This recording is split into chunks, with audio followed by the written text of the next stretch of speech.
얼마 전에 제가 우리 동창 신부 아버님이 돌아가셔갖고 장례미사를 갔는데 마침 그날 어떤 동탄에 있는 본당 총회장님이 은퇴 신부님 10분을 초대해갖고 식사, 보고 초대를 했어요. 부인이 보고 요리를 할 줄 알아갖고. 그래갖고 이제 그 집에 가고 보고를 먹는데, 신부님들, 은퇴 신부님들 보니까 머리가 다 벗겨진 거 다. 머리가 다 벗겨져갖고 있더라고요. 근데 내가 그날 마침 이제 장례미사를 해갖고 우리 주교님을 뵀는데, 우리 주교님은 그래도 머리가 많이 나셔갖고 모자를 앞에다 쓰신 거야. 그래갖고 참 보기가 좋더라고요. 주교님이 아주 얼굴이 하얀이 선비같이 생기셨거든요. 그래서 내가 저녁 먹으면서 신부님들은 이렇게 머리가 벗겨졌는데 우리 주교님은 아직도 머리가 나셔갖고 모자를 앞에다 쓰는데 참 보기 좋더라고. 그랬더니 은퇴 신부님 10분이 황 신부 주교님한테 가갖고 샴푸 못 쓰는지 좀 알아봐 달라고 막 그러더라고요. 그런데 우리 식사를 한 총회장님, 그 동탄의 총회장님이 신부님, 저는 40부터 머리가 완전히 벗겨졌는데 한 번도 머리 벗겨진 것 때문에 스트레스 받은 적이 없다는 거예요. 그게 무슨 소리냐? 그랬더니 자기 부인이 40에 본당 사목 임원이었는데 사목회를 하고 집에 들어오면 막 짜증을 내고 들어온대요. 그 문을 열고 딱 한다는 부인이 첫 입을 열어서 하는 소리가 답답해 죽을 뻔했다고. 여보, 사목회가 그렇게 답답해? 그러면 그 부인이 그런데, 여보, 나는 사목회의를 하는데 60이 먹은 그 본당의 회장님들이 머리가 빽빽하게 꽉 차 있으면은 그 머리를 보고 회의를 하면 가슴이 답답하다는 거야. 그리고 이제 자기 남편을 보고 머리가 완전히 대머리인 남편을 보고 한마디 한대요. 이제야 가슴이 뻥 뚫린다고. 이게 얼마나 남편을 기를 살려주는 말이에요. 그렇지 않아요? 그러니까 여자는 맛도 있고 멋도 있고 누구 기도 살려줘? 남편 기도 살려줘야 되는 거예요. 부처님은요 7종류의 아내가 있다고 그래요. 첫째, 남편을 죽이는 아내가 있대요. 더러운 마음을 가지고 남편에 대한 사랑이 없고 남편을 업신여기는 아내. 아내가 권력 있으면 남편이 모든 것을 참고 침묵하기 때문에 그 참느냐고 빨리 죽는데요. 남편을 죽이는 아내가 있대요. 두 번째는 도둑과 같은 아내가 있대. 남편이 힘들게 돈 벌어갖고 오면은 그거 그냥 막 써갖고 그냥 살림살이 엉망으로 하는 아내. 도둑과 같은 아내. 셋째, 주인과 같은 아내. 주인 행세하는 거죠. 그래갖고 그냥 자기는 일 안 하고 남편 막 시키는 주인과 같은 아내가 있고.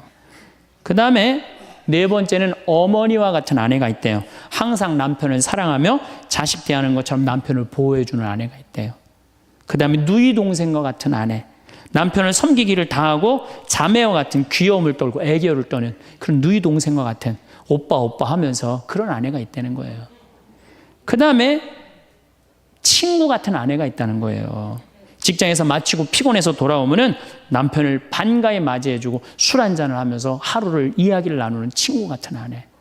그 다음에 이건 시대에 좀 안 맞지만은 종과 같은 아내, 남편을 극진히 섬기는 아내가 있다는 거예요. 여러분들은 7번째 중에 몇 번째에 들어가세요?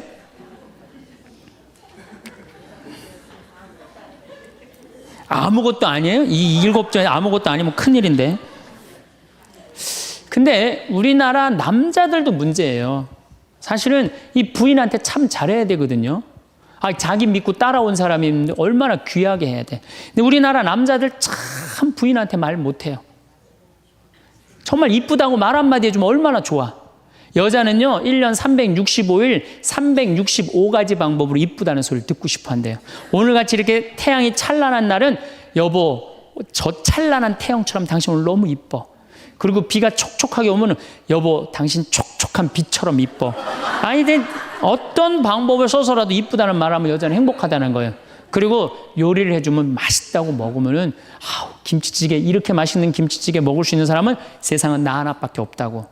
이렇게 정말로 이런 말을 해줘야 되는데 생전 뭐 맛있다, 맛없다 그런 말 안 하면은 여자가 밥할 맛 나겠어요? 안 나죠? 그럼요. 그리고 한 30년 밥 얻어먹었으면 이제 설거지는 해야지. 그렇게 얻어먹었으면 설거지는 해야지. 양심 있는 거 아니야?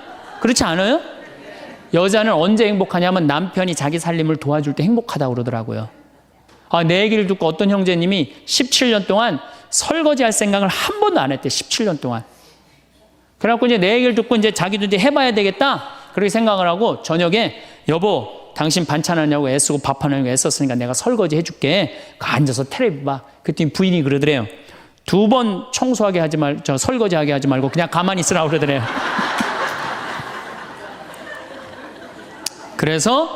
그래서 이 남편이 그랬대요. 아니야, 내가 오늘 해보고 싶어서 그래. 그리고 설거지를 했대요.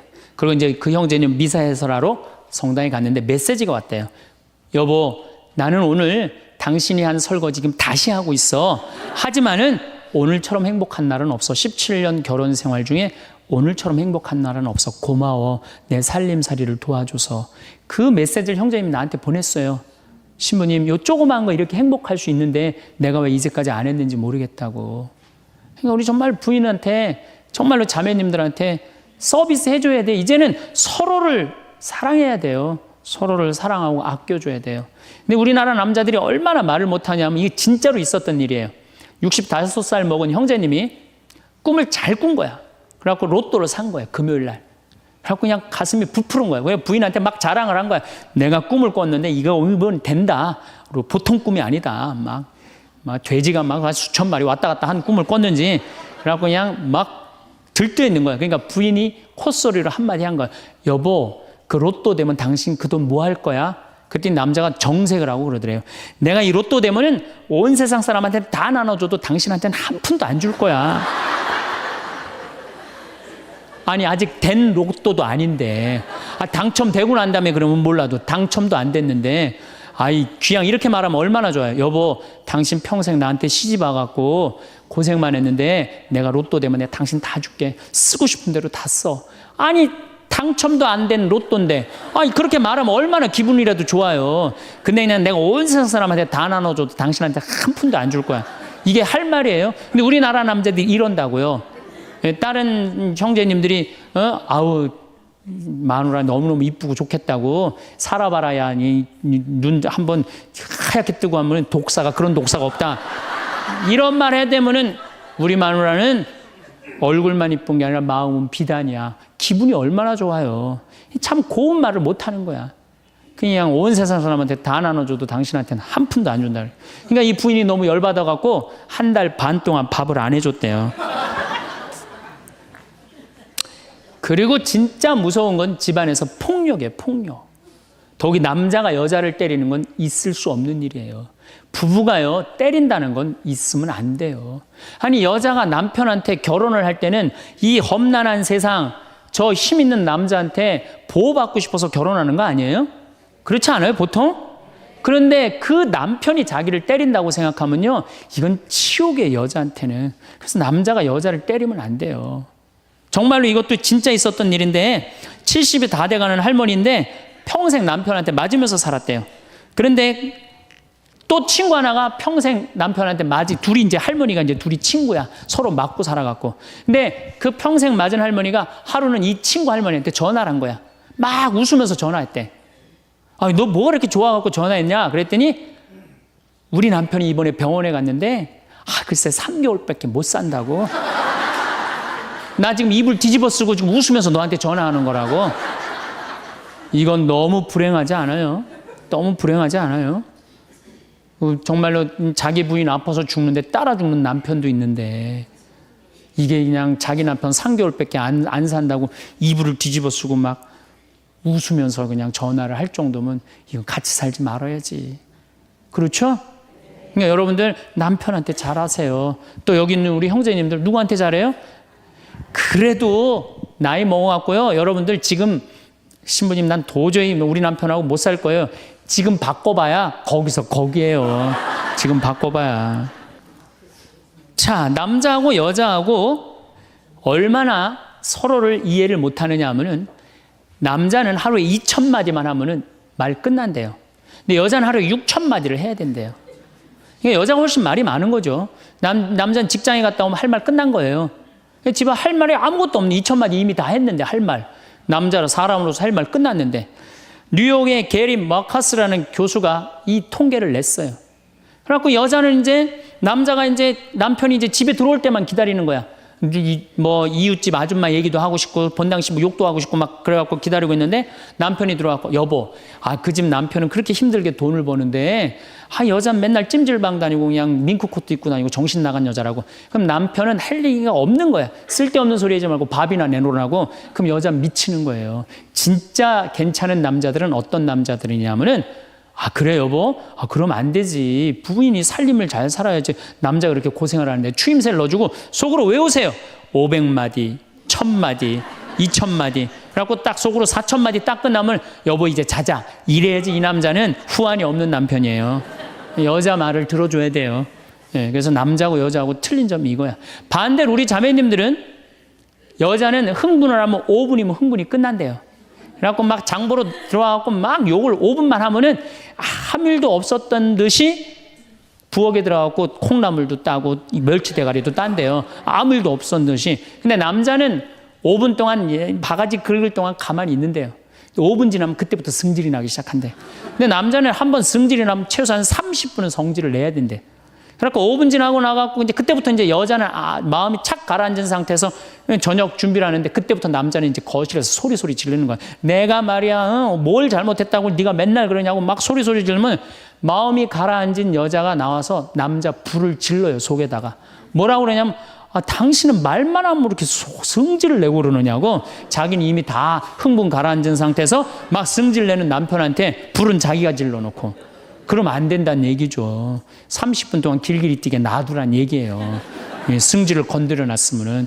제가 지난 9월인가 작년 9월에 성주순례를 한 40분 하고 갔다 왔는데 어떤 형제님이 70 먹은 형제님이 기가 막힌 말씀을 하시더라고요. 무슨 말씀을 하시냐면은 내 강의를 듣고 집을 잡혀서 왔대요.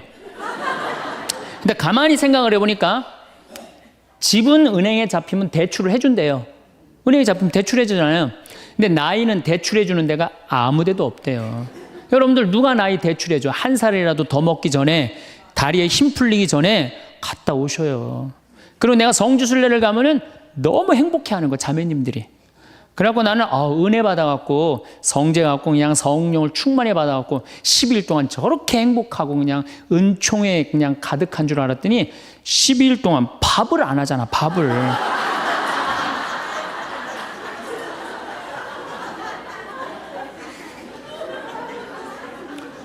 남편, 부부는 맛도 있고 멋도 있어야 되지만 기도 살려줘야 돼. 남편 기도 살려줘야 돼요. 50이 넘어갖고 남편 기 살려줄 사람이 직장에서 기가 살겠어요? 사회에서 기가 살겠어요? 본인이 기가 살겠어요? 유일하게 기 살려줄 수 있는 사람은 누구밖에 없어요? 부인밖에 없어요.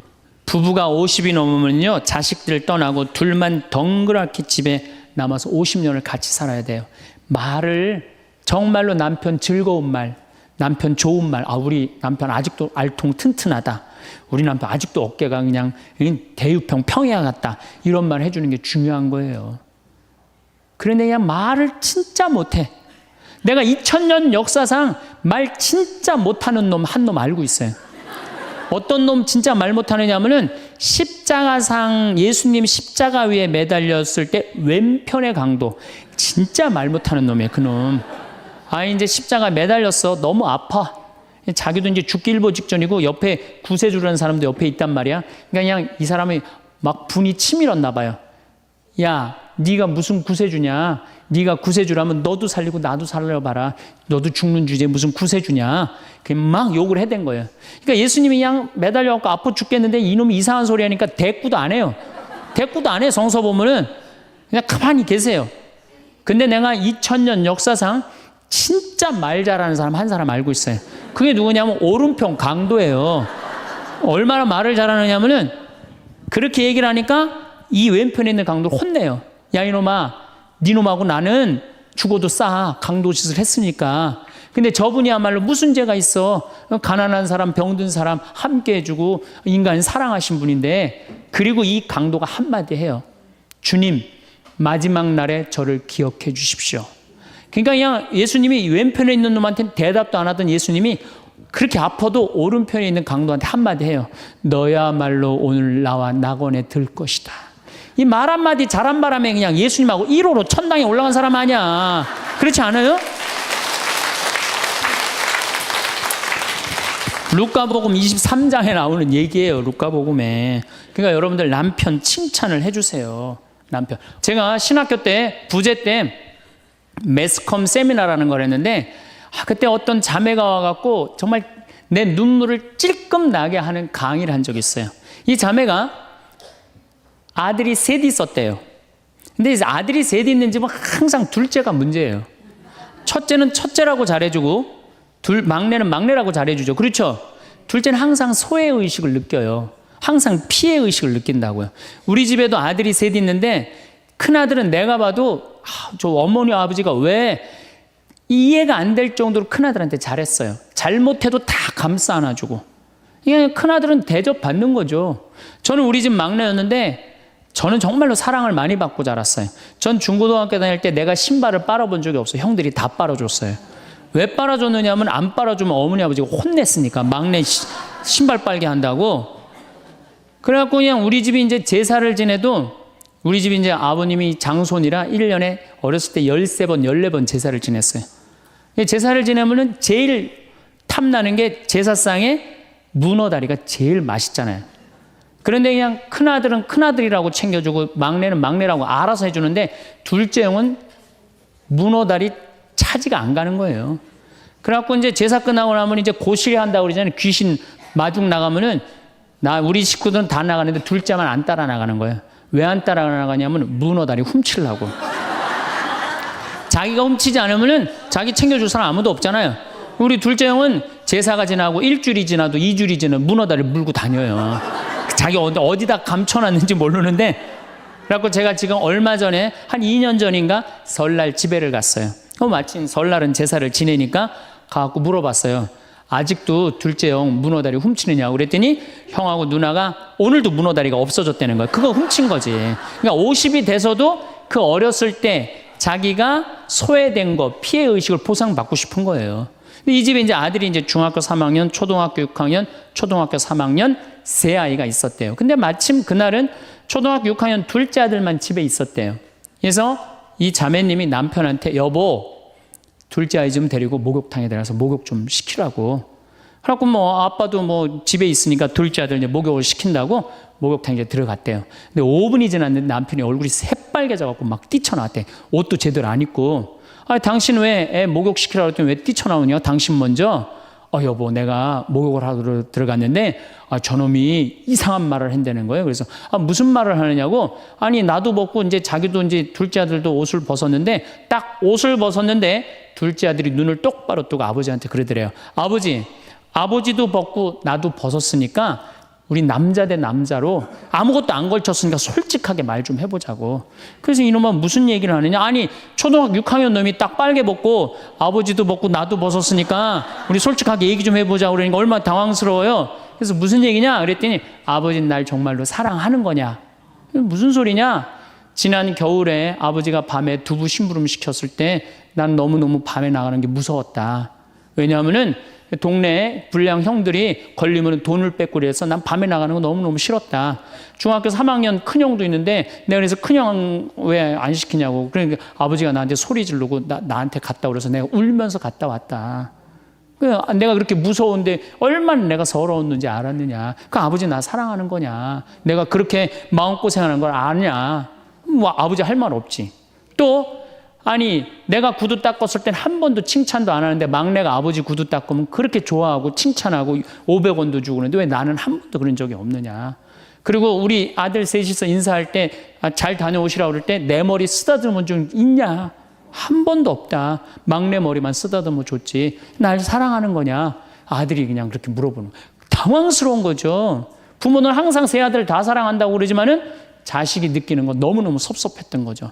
그래서 이 아빠가 너무너무 당황스러워갖고 그랬대요. 나는 너를 너무 믿었기 때문에 심부름도 시킨 거고 난 너를 너무너무 믿었기 때문에 막내 어리니까 이렇게 한 거지. 난 이 셋 중에 너를 너무너무 사랑한다. 그리고 너무 당황스러워서 그냥 옷도 그냥 대충 입고 뛰쳐나온 거예요. 그 자리에서 너무 있기 미안해갖고. 그래갖고 제가 어떻게 하나 보라고 그랬더니 문을 빼꼼히 열고 보니까 아들이 눈에는 눈물이 뚝뚝뚝 떨어지는데 입에는 미소가 있더라는 거예요. 아빠가 날 사랑한다고 그러니까. 그러니까 누가 사랑하는 게 커요? 자식이 부모 사랑하는 게 큰 거예요.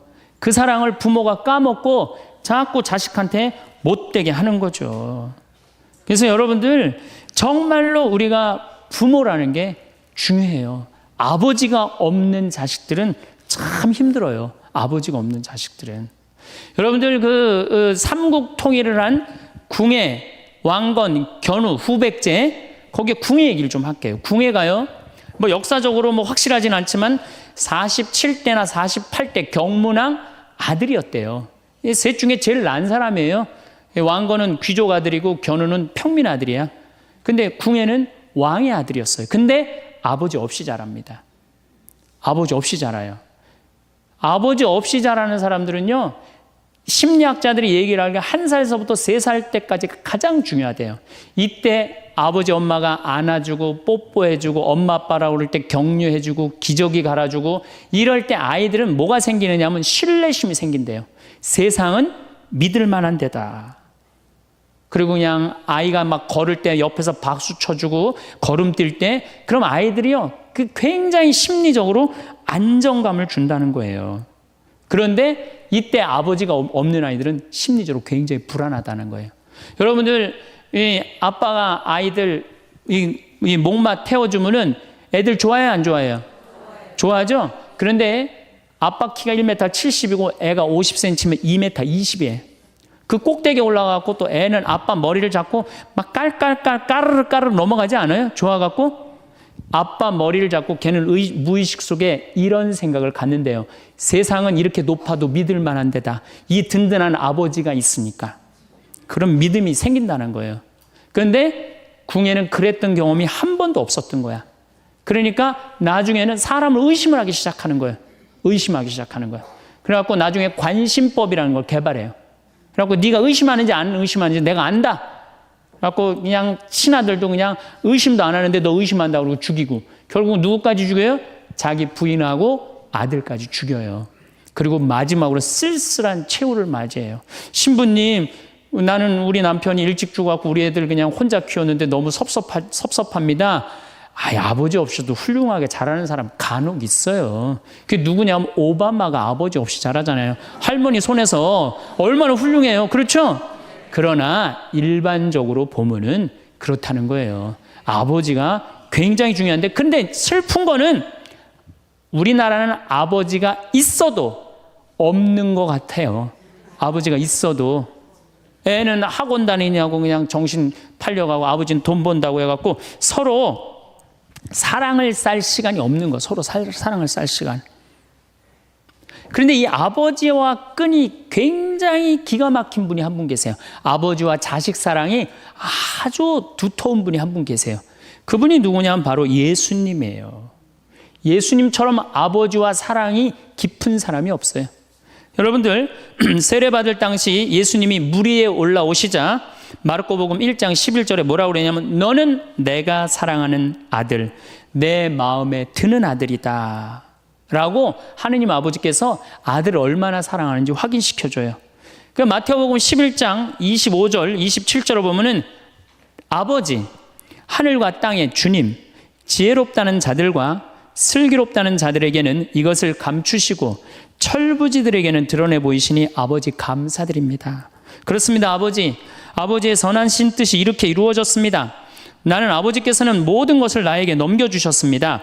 그래서 아버지 외에는 아무도 아들을 알지 못합니다. 또 아들 외에는, 그리고 그가 아버지를 드러내 보여주려는 사람 외에는 아무도 아버지를 알지 못합니다. 그냥 예수님 입만 열면 아버지 얘기를 해요. 입만 열면은. 또 하느님 아버지도 아들한테 각별한 사랑을 해. 거룩한 변모 마태복음 17장 보면은 이렇게 얘기해요. 이는 내가 사랑하는 아들, 내 마음에 드는 아들이니 너희는 그의 말을 들어라. 그러니까 예수님도 아버지를 사랑하고 아버지 하느님도 누구를 사랑해요? 예수님. 그러니까 하늘에 새도 보금자리가 있고 여우도 굴이 있지만 사람의 아들은 머리 둘 곳조차 없다라고 굉장히 고독하셨음에도 불구하고 그 고독을 누구 때문에 극복했을까요? 하느님 아버지와 철저한 사랑의 끈으로 그걸 극복한 거예요. 여러분들 자식들이 세상 살아가기 힘들다 하더라도 그 든든한 아버지가 있는 자식들은요, 극복해 나가요. 든든한 아버지가 있는 자식들은. 또 요한복음 17장 하느님 아버지와 얼마나 깊은 사랑으로 묶여 있는지 잘 보여주는 구절이 있어요. 아버지, 세상이 생기기 전에 제가 아버지 앞에서 누리던 그 영광으로 이제 다시 아버지 앞에서 저를 영광스럽게 해주십시오. 그리고 이어서 이렇게 말씀하십니다. 아버지, 아버지께서 제 안에 계시고 제가 아버지 안에 있듯이 그들도 우리 안에 있게 해주십시오. 난 이 구절을 보면요, 가슴이 떨려요. 여러분들 자식 중에 아버지한테 아버지 안에 내가 있고 내 안에 아버지가 있어, 이렇게 말하는 자식들이 있어요? 그런 고백을 할 수 있는 자식이 몇 명이나 될까요? 아버지 안에 내가 있고 내 안에 아버지가 있다. 예수님은 이렇게 아버지를 사랑했던 거예요. 의로우신 아버지, 세상은 아버지를 알지 못하였지만 저는 아버지를 알고 있습니다. 저는 그들에게 아버지의 이름을 알려주었고 앞으로도 알려주겠습니다. 아버지께서 저를 사랑하신 그 사랑이 그들 안에 있고 저도 그들 안에 있게 하려는 것입니다. 예수님은 그 말씀을 하고 난 다음에 유다의 배반으로 붙잡히세요. 그러니까 예수님은 활동 시작할 때부터 아버지 얘기 시작해갖고 마지막 끝날 때까지 아버지 얘기한 거야. 아버지하고 이야기를 하는 거를 멈추지 않으십니다. 그리고 겟세마니 동산에서도 아버지와 끈끈한 사랑을 보여주시죠. 아버지, 하실 수만 있으시면 이 잔이 저를 비껴가게 해주십시오. 그러나 제가 원하는 대로 하지 마시고 아버지께서 원하시는 대로 하십시오. 요새 이런 아들이 어디 있어요? 제 뜻대로 말고 아버지 뜻대로 하세요. 이런 아들이 어디 있어요? 다 내 뜻대로 해달라고 그래요, 엄마 아버지가. 그렇죠? 근데 예수님은 하느님 아버지가 그렇게 기뻤던 거야. 맨 마지막에 아버지, 이 사람들을 용서하여 주십시오. 그리고 마지막으로 이런 말씀을 하십니다. 아버지, 제 영혼을 아버지 손에 맡깁니다. 그러니까 이 아버지와 철저한 끈으로 묶여 있었던 예수님은 그 마지막 제자들이 다 버리고 도망갔어도 그 아버지에 대한 사랑, 내 안에 아버지가 있고 아버지 안에 내가 있다는 그 기가 막힌 사랑으로 극복하시고 인류 구원의 문을 여신 거예요. 그렇다면 우리나라 아버지들도 이런 아버지가 돼야지. 자식들한테 이런 아버지가 돼야 되는데 이런 아버지가 과연 몇이나 있느냐. 저는 다행히 우리 아버지를 참 잘 만났어요. 전 참 아버지를 좋아해요. 나는 어렸을 때 추억이 아버지하고 매일 토요일 날 일요일만 되면 산에 가갖고 도토리 따고 밤 줍고 또 내가 망보고 아버지가 대추나무 올라가고 막 서리하고 막 이런 거 많이 했어요. 예.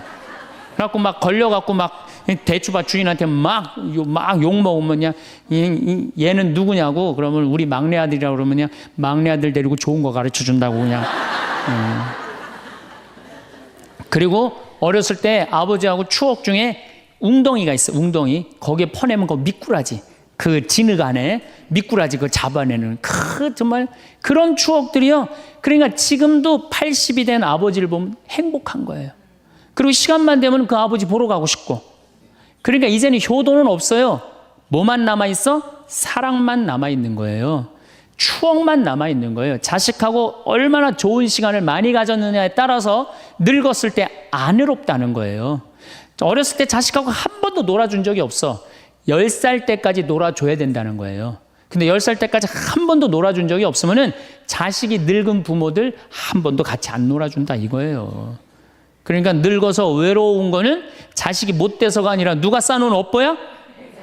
그렇죠. 그러니까 섭섭할 필요 없어요. 자, 그렇다면은 사랑이 없는 엄마, 사랑이 없는 아버지, 엄마도 없고 아버지도 없는 이 세대는 외로울 수밖에 없어요. 그리고 그들은 어차피 떠나게 돼 있어요. 그렇다면 여러분들 옆에 남아있는 건 누구밖에 없어요? 남편. 그렇죠. 50살에 자식들 떠나면 50부터 100살까지 여러분들 옆에 남아있을 수 있는 유일한 사람은 남편밖에 없어요. 근데 여러분들 그 남편한테 잘해요? 옛날에는요, 부모한테 자식이 전부였어요. 왜 옛날에는 부모한테 자식이 전부였느냐면 20살에 결혼해갖고 내가 40살이 되면은 자식이 20살이 돼요. 그러면은 되게 50살까지 밖에 못 살았어요. 그럼 자식이 몇 년 효도하면 되냐면 10년만 효도하면 돼요. 그러면 알아서 죽어줘 주니까. 그러니까 옛날엔 자식이 부모한테 애절해서 안 애절했어요? 애절했어요. 그리고 20살 먹은 아들이 왜 50살 먹은 부모한테 죽지 말라고 왜 그렇게 손가락 깨물어서 입에 단지해주고 허벅지 살 잘라갖고 울며 불며 죽지 말라고 그랬을까요? 20살 된 이 아들은 동생이 17살, 14살, 11살, 8살, 5살, 2살 동생이 줄줄이 있는 거야. 근데 엄마 아빠가 지금 죽으면 이거 누가 키워야 돼? 자기가 키워야 되니까 죽지 말라고 그러는 거예요. 죽어도 이거 누구까지 다 키우고 죽어? 막내까지 키우고 죽어라 이거야. 근데 만약에 우리 엄마 아버지가 막내까지 다 키웠다? 그러면 엄마 아버지 나이가 60이 되는 거예요. 그래서 60까지 산 부모한테 너무 고맙다고 차려준 잔치가 환갑잔치예요. 근데 이 환갑진갑 다 받아먹고 갈 생각을 해요, 안 해요? 안 하잖아요. 이게 큰 문제예요. 그러니까 자식이 모시다가 지치는 거예요. 그러니까 부모 60, 70부터는요 부모 관심 없어요. 그러면은 50 넘어서는 누가 옆에 있어요? 남편밖에 없어요. 여러분들 지금 우리나라 100살 이상이 몇 명이냐면 2,500명이에요. 100살 이상이. 90세 이상이 몇 명이냐면 9만 명이에요. 80세 이상은 몇 명이냐면 80만 명이에요. 70세 이상은 몇 명이냐면 240만 명이에요.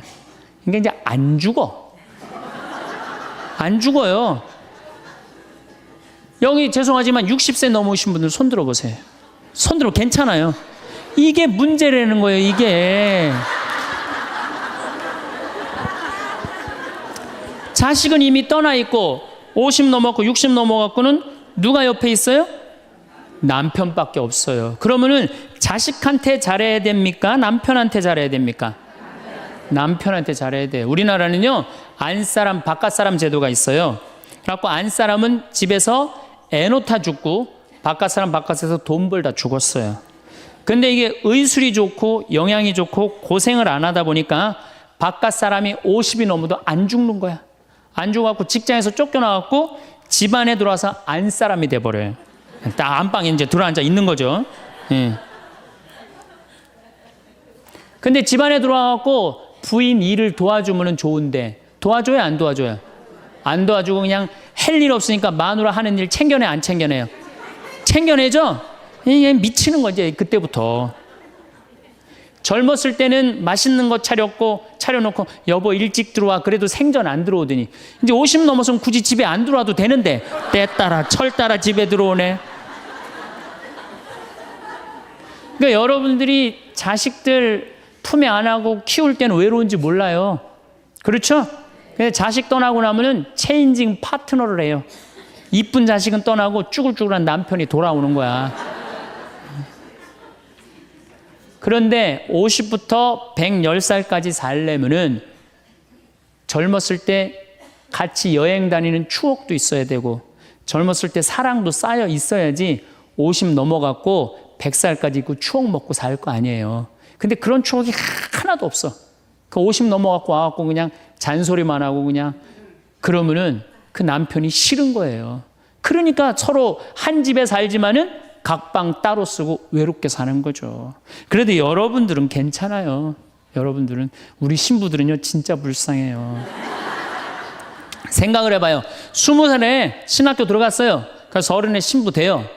그래갖고 옛날엔 75세 은퇴였어요. 75세 은퇴. 75세는 그래도 괜찮았어요. 은퇴하고 그냥 거의 바로 이제 세상 떠나시니까 요즘 70세로 은퇴가 내려왔어요. 그리고 이제 65세로 내린대요. 65세 은퇴해도 된다 이렇게 내린대. 왜? 서울교구 우리 보좌 신부님들 뭐 10년, 12년, 13년 하잖아요. 그러니까 빨리 은퇴할 사람 빨리 하고 보좌들 빨리 본당 내보내야 되니까 빨리 은퇴해라 이거야. 그러면은 65세부터 은퇴해갖고 우리 부관장 신부는 110살까지 산단 말이야. 그러면은 20살에 신학교 들어갖고 65세까지 45년 혼자 살아. 그래갖고 65세 은퇴해갖고 110살까지 또 혼자 살아. 45년, 90년 혼자 사는 거야. 그래서 나는 우리 신부님들 은퇴시키는 거 반대하는 신부예요. 65세 은퇴시켜갖고 다시 보좌 신부로 발령을 내라. 보좌 신부로 발령을 내갖고 아니 고해성사 듣게 하면 되잖아요. 아 얼마나 여러분들 속에 있는 얘기하고 싶은 거 많아요. 그렇죠? 아 그럼 고해성사 듣게 하고 또 굳이 신부님들 65세 넘어가고 강론 안 해도 돼요. 미사 없는 강론하게 하면 되잖아. 강론하라 그러면 또 한 소리 또 하고 한 소리 또 하고 그러실 수 있으니까 얼마나 좋아. 차라리 65세에 은퇴시킬 거면 아예 60에 은퇴를 시켜서 장가를 그냥 보내라. 늙어선 좀 안 해롭게. 농담이에요, 농담. 우리보다는 여러분들이 훨씬 덜 외롭다는 거예요. 그렇지 않아요? 여러분들 남편도 있고 자식도 있고 손자도 있잖아요. 그러면 그 소중한 사람들한테 사랑하면서 살아야지. 우린 사랑할 사람도 없는데 여러분 사랑할 사람이 있잖아요. 그럼 조금만 내가 잘하면 되는데 그게 안 되는 거예요. 우리나라 여자들이요, 이 세상이 너무너무 여자 살기 좋은 세상이 돼갖고 여자들이 지금 뭐가 뭔지도 모르고 살아요. 집에서 남편들, 여러분들 남편들이 200만 원, 300만 원 벌어갖고 돈 갖다 주잖아요. 여러분들 길 지나가다 보면은 여러분들 10,000원 주는 사람 있어요? 지나가는 남자가? 없죠? 남편은 200만 원, 300만 원 한 달 뼈 빠지게 갖고 갖다 주잖아요. 그럼 잘해줘야 될 거 아니야. 그렇지 않아요? 그것도 1, 2년 갖다 준 것도 아니고 20년, 30년 갖다 줬으면 잘해줘야 될 거 아니야. 근데 집에서 그런 기가 막힌 남편 왕대접 해줘요? 개 다음으로 대접은 개 다음으로. 집에 마누라 자식 먹여 살린다고 이마가 땅바닥에 닿도록 인사하고 다니는 거예요. 여러분들 남편들 나가면 그래요. 그럼 집에서 왕대접 해줘야 될 거 아니야. 집에서도 왕대접 못 받아, 직장에서도 왕대접 못 받아. 어디 가면 왕대접 받아요? 룸사롱 가면 왕대접 받아요. 룸사롱 가면은 막 그냥 가슴이 볼랑말랑한 옷 입고 그냥 여자들이 그냥 허벅지 뜯어진 치마 입고 그냥 머리도 그냥 생머리 싹 하고 그냥 사장님 오셨느냐고 그냥 팔짱도 끼고 그냥 술도 따라주고 그냥 또 그냥 안주 드시라고 그냥 땅콩 오징어 말아갖고 입에 막 넣어주고. 얼마나. 그러니까 30만 원, 40만 원 쓰는 게 안 아까운 거예요. 대한민국의 룸사롱으로 남자를 몰아내는 건 누가 몰아내는 거냐? 여자들이 난 몰아낸다고 생각해요. 여자들이. 마누라라는 게 아침에 출근할 때 보면 막 사자머리를 해갖고 막 귀신 눈을 해갖고 그냥 여보 다녀와 그냥 다녀오게 하고 난 다음에 다녀오라고 그래야지. 예쁘게 차려입고 문 입구에서 여보 다녀와. 그러면 내가 이렇게 이쁜 마누라 있는 집에 돌아와야 돼. 그런 마음으로 나가서 일할 거 아니에요. 사자머리 밥도 제대로 안 챙겨주고 그냥 다녀오라고 그러고. 또 대한민국 남자들은 또 착해요. 또 다녀오랜다고 저녁에 여보 나 다녀왔어. 예. 근데 아직도 그냥 사자머리를 하고 그냥 텔레비 보고 앉아있으면 어느 남자가 집에 들어가고 싶겠어요. 그렇지 않겠어요? 그래서요, 사람은요, 부부는요, 사는 맛이 있어야 돼요. 사는 맛이. 50이 넘으면요, 남자가 테스토스테론은 없고 에스트로겐만 있어요. 여성 호르몬이 자꾸 나와요. 그래서 성적인 능력이 사라져요. 성적인 능력이 사라지니까 50 넘은 남자들은 무슨 낙으로 사느냐면 먹는 낙으로 사는 거예요. 먹는 낙으로.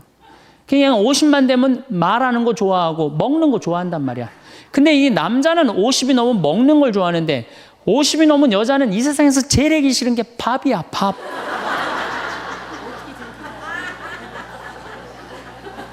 그러니까 그냥 둘이 사는데 왜 김치찌개를 끓여도 한솥 끓여. 그냥 하기 싫으니까 귀찮으니까 한솥 끓여갖고 그냥 다음날 아침에 그냥 그거 졸여갖고 아침상에 올려놓고 그냥 저녁엔 또 오늘같이 하루 피정하고 저녁에 이제 여보 나 저녁 집에 가서 먹을게 그러면 또 그거 볶아갖고 저녁상에 또 올려놓고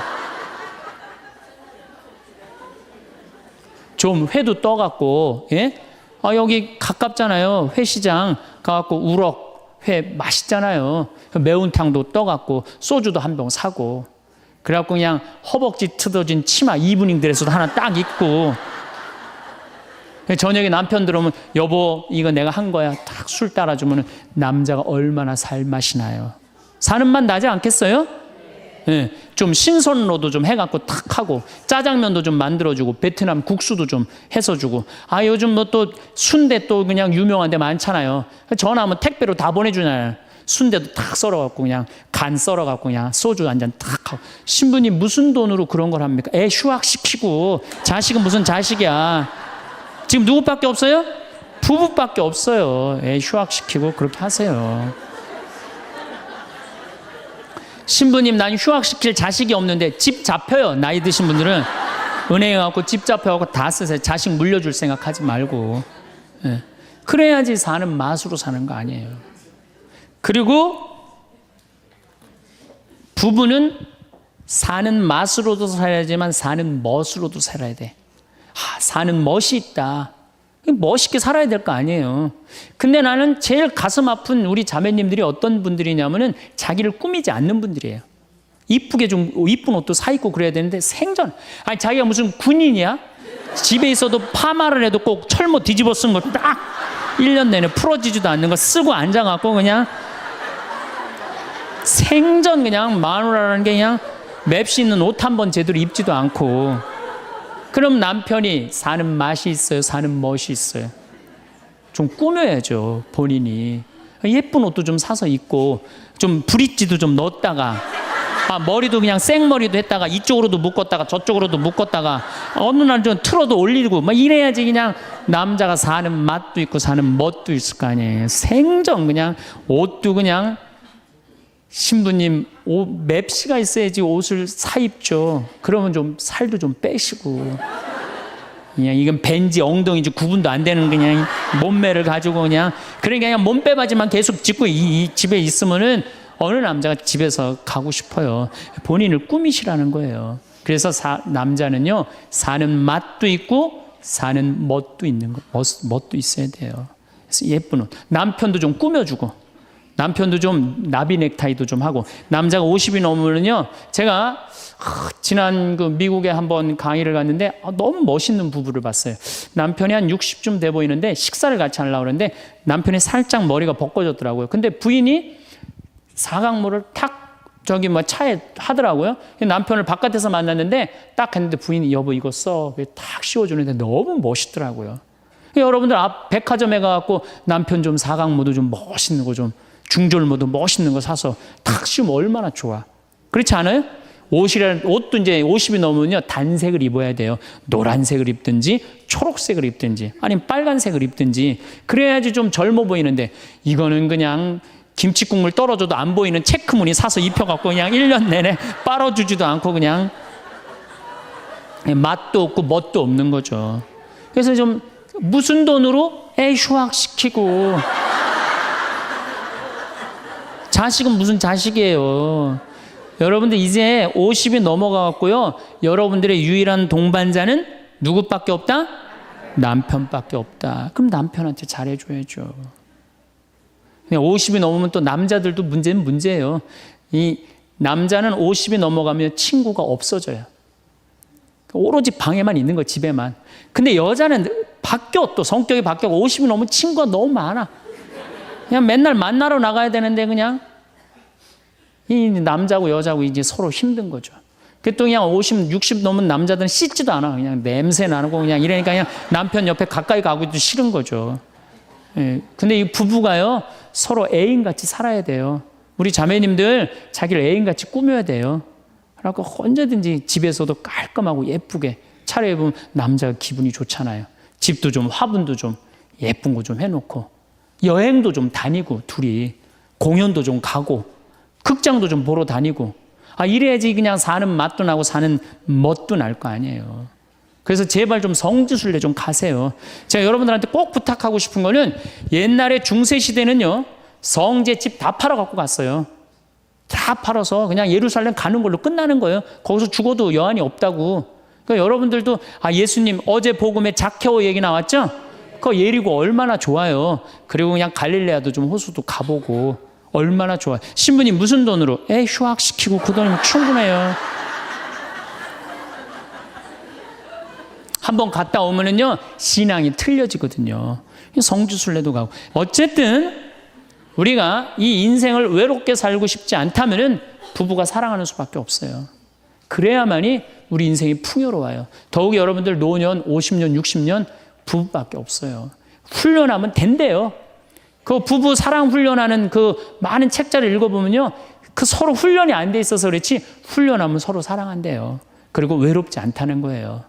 다음 시간에는 이제 정말로 그렇다면 구체적으로 우리가 외롭지 않는 방법에 대해서 이야기를 나누도록 하겠습니다. 감사합니다. 말이란 참으로 신비로운 힘을 지니고 있습니다. 우리가 입 밖으로 내뱉는 한마디, 한마디가 단순히 공기를 울리는 소리에 그치지 않고 우리의 생각을 형성하고 감정을 만들어내며 결국 삶의 방향을 결정짓습니다. 언어는 생각의 집이라는 말이 있습니다. 우리가 사용하는 말은 우리 내면의 세계를 지어 올리는 벽돌이자 기둥입니다. 그래서 옛사람들은 말이 씨가 된다고 했습니다. 밭에 뿌린 씨앗이 싹을 틀고 열매를 맺듯이 우리가 내뱉은 말도 현실이 되어 돌아온다는 깊은 지혜입니다. 실제로 많은 연구들이 긍정적인 말을 사용하는 사람들이 더 행복하고 건강하며 성공적인 삶을 산다는 것을 보여주고 있습니다. 어려운 상황 속에서도 희망의 말을 잃지 않았던 사람들이 결국 그 고비를 넘고 더 나은 내일을 맞이하는 모습을 우리는 수없이 봐왔습니다. 이것은 단순한 우연이 아닙니다. 말이 가진 힘, 그 언어의 마법이 실제로 작동하고 있기 때문입니다.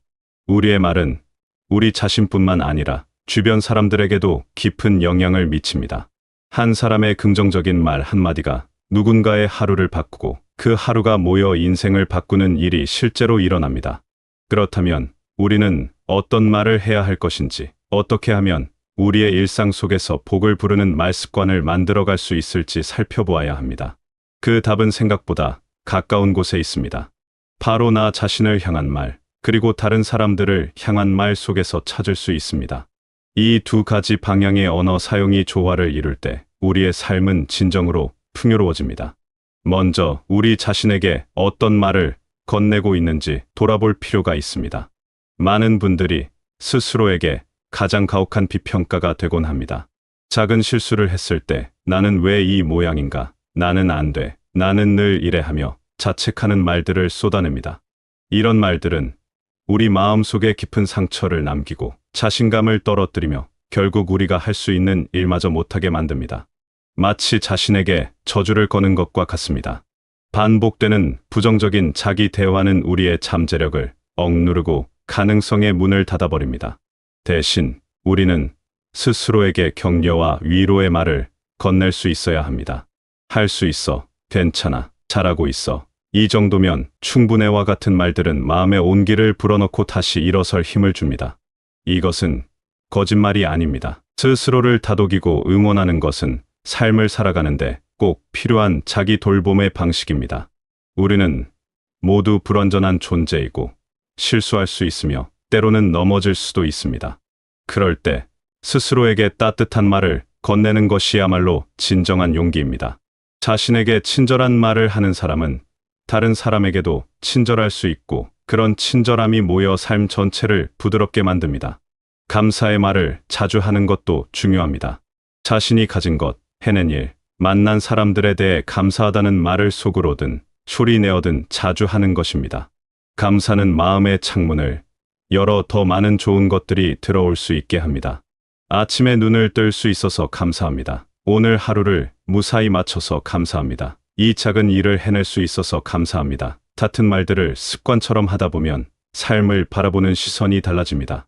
부족한 것보다 가진 것이 보이고 잃은 것보다 남은 것에 눈이 갑니다. 감사하는 마음은 불평하는 마음을 몰아내고 그 자리에 평화와 만족이 자리 잡게 합니다. 매일 아침 거울을 보며 자신에게 긍정적인 문장을 말해주는 연습을 해보십시오. 오늘도 최선을 다할 거야. 나는 소중한 사람이야. 좋은 하루가 될 거야 같은 간단한 말이면 됩니다. 처음에는 어색하고 이상하게 느껴질 수 있습니다. 하지만 이것을 꾸준히 하다 보면 이 말들이 마음속 깊이 스며들어 실제로 우리의 태도와 행동을 변화시키는 것을 경험하게 됩니다. 이것을 확언이라고 부르는데 많은 사람들이 이 간단한 연습을 통해 삶의 질이 크게 향상되었다고 말합니다. 말이 생각을 만들고, 생각이 행동을 만들고, 행동이 습관을 만들고, 습관이 운명을 만든다는 진리를 직접 체험하게 되는 것입니다. 자신을 향한 긍정적인 말은 우리 내면의 힘을 기르는 가장 확실한 방법입니다. 마치 식물에 물을 주듯이 우리 마음에 좋은 말을 주는 것입니다. 그렇게 자란 마음은 어떤 어려움 앞에서도 쉽게 꺾이지 않습니다. 회복력이 생기고 긍정적인 에너지가 넘치며 삶의 도전들을 기회로 바라볼 수 있는 힘이 생깁니다. 자기 자신을 향한 말만큼이나 중요한 것이 다른 사람들을 향한 말입니다. 우리는 혼자 살 수 없는 존재입니다.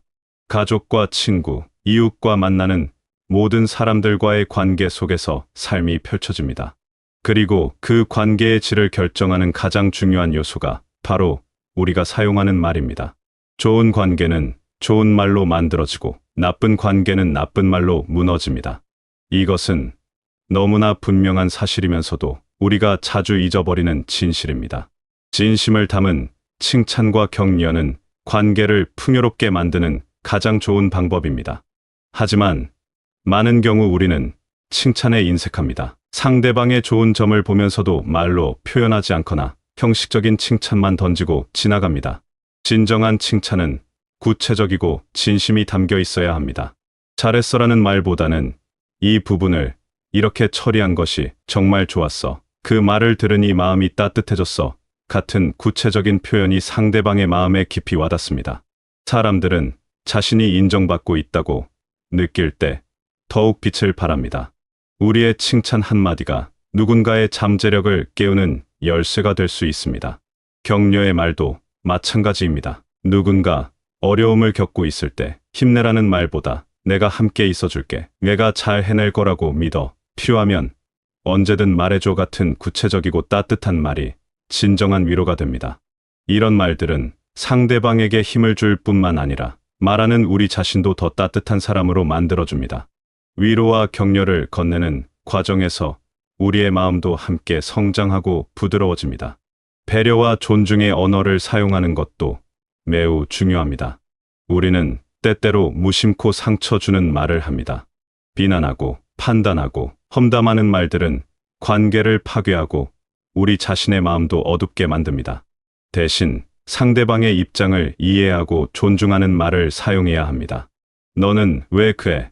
대신 나는 이렇게 느꼈어라고 말하는 것. 내가 잘못했어. 대신 이 부분이 조금 아쉬웠어라고 표현하는 것. 이런 작은 차이가 대화의 분위기를 완전히 바꿔놓습니다. 같은 내용을 전달하더라도 어떤 말로 포장하느냐에 따라 상대방이 받아들이는 느낌이 천지 차이입니다. 부정적인 말은 관계의 독과 같습니다. 한 번 내뱉은 말은 다시 주워 담을 수 없고 상처는 오래도록 남습니다. 화가 나고 짜증이 날 때도 잠시 멈추고 생각해야 합니다. 지금 이 말을 하면 어떤 결과가 올지, 이 말이 정말 필요한 말인지 스스로에게 물어보는 것입니다. 이렇게 한 박자 쉬는 것만으로도 우리는 많은 후회를 막을 수 있습니다. 말을 아끼는 지혜, 때로는 침묵을 선택하는 용기도 필요합니다. 모든 생각을 다 말로 표현해야 하는 것은 아닙니다. 우리가 다른 사람들에게 건네는 말은 결국 우리에게로 돌아옵니다.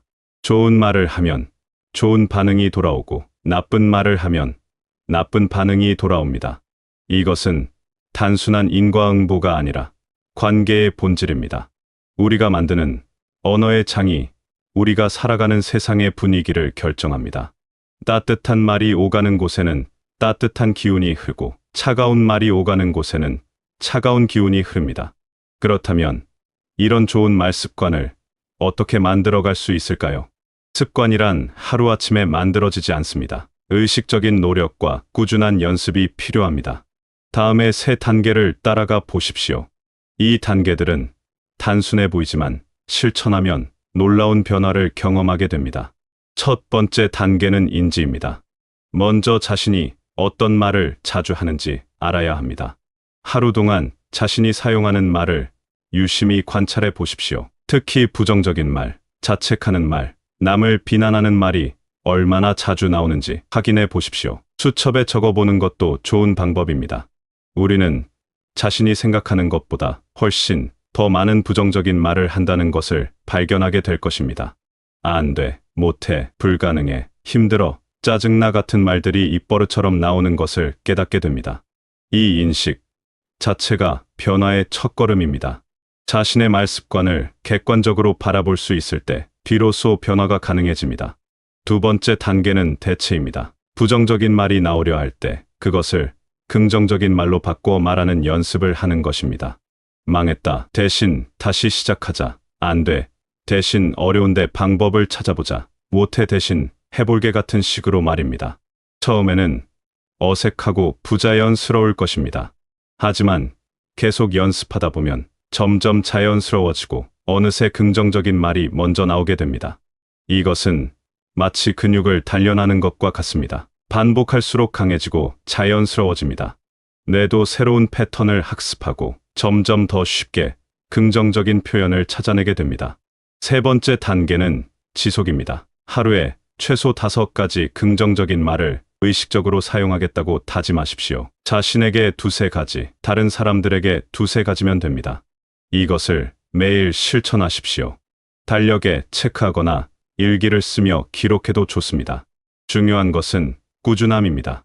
21일이 지나면 습관이 된다고 합니다. 2달 정도 지속하면 완전히 몸에 배게 됩니다. 그때가 되면 여러분은 이전과는 전혀 다른 사람이 되어 있을 것입니다. 말이 바뀌고 생각이 바뀌고 삶이 바뀌는 놀라운 경험을 하게 될 것입니다.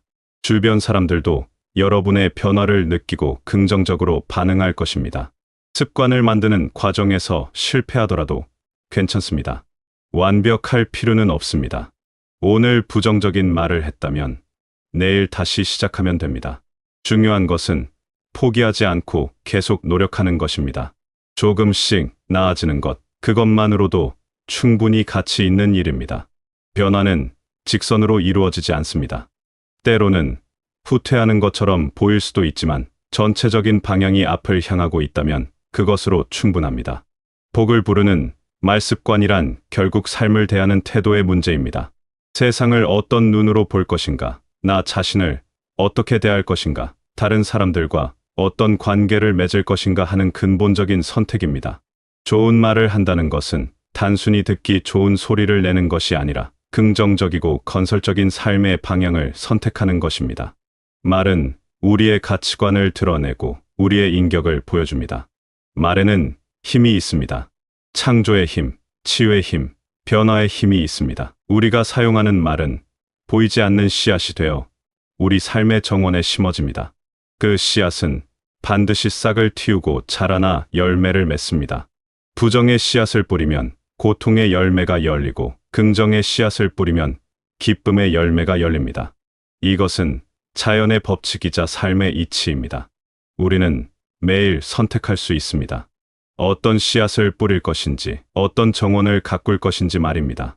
오늘부터 작은 변화를 시작해 보십시오. 아침에 일어나 거울을 보며 자신에게 따뜻한 말 한마디를 건네보십시오. 만나는 사람들에게 진심 담긴 칭찬 한마디를 해보십시오. 짜증나는 상황에서 한 번 더 생각하고 부드러운 말을 선택해 보십시오. 이 작은 실천들이 모여 큰 변화를 만들어냅니다. 큰 산도 작은 돌들이 모여 만들어지고 긴 여행도 한 걸음부터 시작됩니다. 여러분의 말 한마디, 한마디가 세상을 조금씩 밝게 만듭니다. 자신에게 건네는 격려의 말은 내면의 힘을 키우고 다른 사람에게 건네는 따뜻한 말은 관계를 풍요롭게 하며 그 모든 것들이 모여 여러분의 삶을 더욱 아름답고 의미 있게 만들어갑니다. 복은 먼 곳에 있지 않습니다. 바로 여러분의 입술에, 여러분의 마음에, 여러분이 선택하는 말 속에 있습니다. 말을 바꾸면 생각이 바뀌고 생각을 바꾸면 삶이 바뀝니다. 힘든 하루를 보냈더라도 실수를 했더라도 관계가 어렵더라도 괜찮습니다. 내일은 새로운 날이고 지금 이 순간부터 다시 시작할 수 있습니다. 여러분은 충분히 잘하고 계십니다. 그리고 앞으로 더 나아질 것입니다. 따뜻한 말을 선택하는 용기를 가지십시오. 그 용기가 여러분의 삶을 축복으로 채우고 주변 사람들에게도 기쁨을 전하는 아름다운 여정이 되시길 바라겠습니다.